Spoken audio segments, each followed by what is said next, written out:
நாதஸ்மியர்களுக்கும் வணக்கம். சரக்கு படத்தை வந்து பார்த்தீங்கன்னா மன்சூர் அலிகான் தயாரித்து வந்துட்டு இருக்காரு. அவர் அந்த படத்துலேயே நடிச்சிட்டும் வர்றாரு. அந்த படம் ஆரம்பிச்சதுலேருந்து அவருக்கு மிகப்பெரிய சிக்கல் வந்துகிட்டே தான் இருக்குது. தொடர்ச்சியாக ஒரு சில விஷயம்லாம் நடந்துட்டு இருந்துச்சு. அதை தாண்டி ப்ரமோஷன் வர ஆரம்பிச்சப்போ வந்து பார்த்தீங்கன்னா திரிஷா சம்மந்தமாக பேசி ஒரு சில விஷயம் அவர் மாட்டினது வந்து பார்த்தீங்கன்னா இந்தியா லெவலில் அது பேசு பொருளாகவே ஆச்சு. படத்தோட ப்ரீ ரிலீஸ் ஷோ தான் வந்து இப்போ பேசு பொருளாக இருக்குது. அந்த விஷயத்தில் என்ன நடந்துச்சுன்னு கேட்குறீங்களா? இந்த படத்தை பார்த்த வழக்கறிஞர்கள் வந்து பார்த்தீங்கன்னா இந்த படத்தில் வழக்கறிஞர்களை தப்பாக காட்டியிருக்கீங்க அப்படின்ற மாதிரி வந்து பார்த்தீங்கன்னா சண்டை போடுறாங்க. அந்த சண்டையை இந்த வீடியோவில் பார்க்கலாம். நடிகர் அருமை நண்பர் மன்சூர் அலிகான் அவர்களுடைய கதை திரைக்கதை தயாரிப்பில் சரக்கு என்கிற ஒரு திரைப்படம் மிகச்சிறப்பாக இன்றைய தமிழ்நாட்டில் தமிழ் சமூகத்தில் நிலவுகின்ற பல்வேறு பிரச்சனைகள் முதன்மையாக இருக்கின்ற, அதாவது எல்லா குற்றங்களுக்கும் தாயாக இருக்கின்ற இந்த மது என்னும் இந்த அரக்கன் ஒழிக்கப்பட வேண்டும் என்கிற உன்னத கொள்கைகளை முன்வைத்து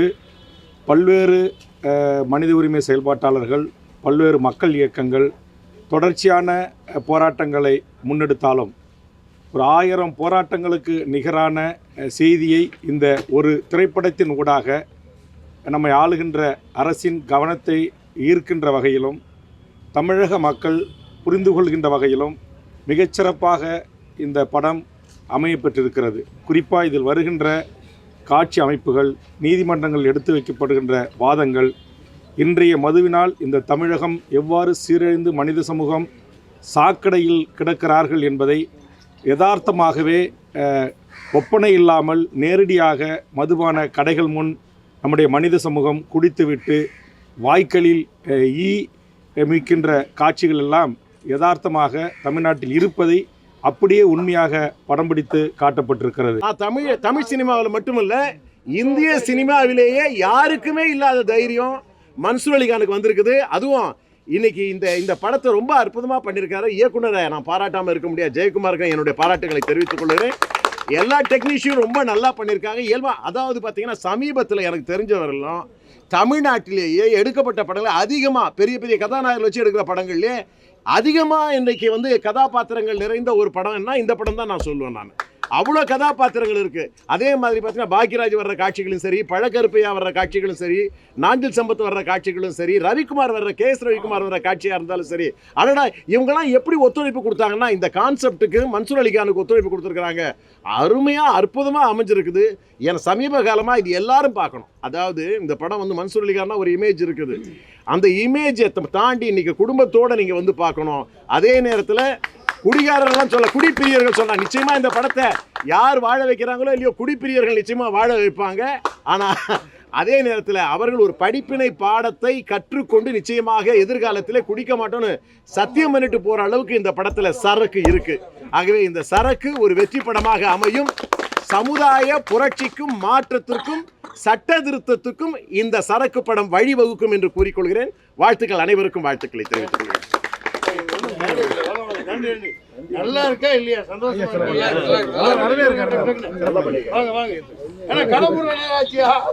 தமிழ்நாடு மது குடிப்போர் விழிப்புணர்வு சங்கத்தினுடைய மாநில தலைவர் செல்லப்பாண்டியன்.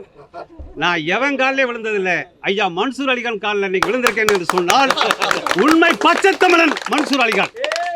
இந்த 2023ஆம் ஆண்டில் மிகச்சிறந்த நடிகர் தமிழக மக்களின் இதயங்களிலே வீட்டிற்கப் போகின்றார் ஐயா. அதாவது அருமையான படம். கும்மிடிப்பூண்டி முதல் குமரி வரை பார்க்க வேண்டிய அனைத்து 8 கோடி தமிழர்களும் பார்க்க வேண்டிய படம் சரக்கு.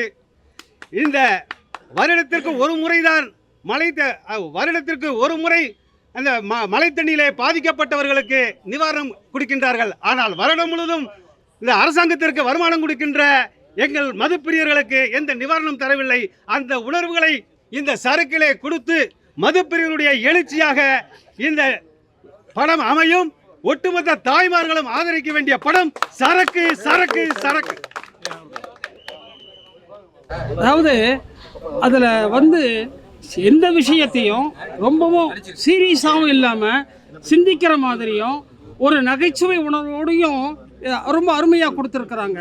அட்வொகேட்டே சார் இருங்க சார், நாங்கள் இருங்க சார், அட்வொகேட் சார், நாங்கள் இருங்க சார், நீங்கள் எடுங்க சார், இல்லை சார், நீங்கள் எடுங்க, இல்லை நீங்கள் எடுங்க, நாங்கள் வேணாம், இல்லை சார், நீங்கள் எடுங்க, நீங்கள் எடுங்க, நான் வேணாம்னு சொல்லலை, நீங்கள் எடுங்கன்னு சொல்ல, நம்ம வேணாம்னு சொல்ல, அட்வொகேட் நீங்கள் ஒரு அட்வொகேட் ரோலாக இருந்து, இல்லை நீங்கள் ஒரு அட்வொகேட் ரோலாக இருந்து நீங்கள் அப்படி செய்யக்கூடாதுல்ல,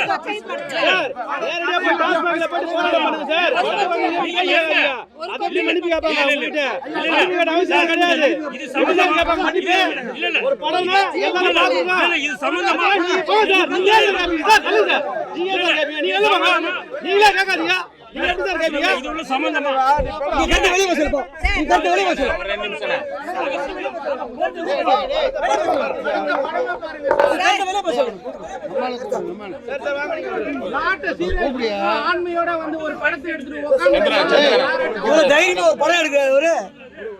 சகோதரர்களே, அருமையான ஒரு படத்தை வந்து ஏதாவது யார் அனுப்பிச்சிருப்பாங்கன்னு தெரியும் அவங்களுக்கு. ஏதாவது பண்ணுவோம். நீங்க வந்துருப்பா.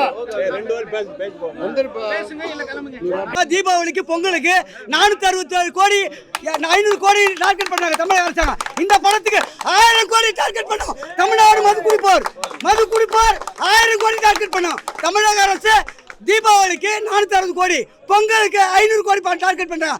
மது பிரியர்கள் 1000 கோடி டார்கெட் பண்ணுவோம். 1000 கோடி டார்கெட் பண்ணுவோம்.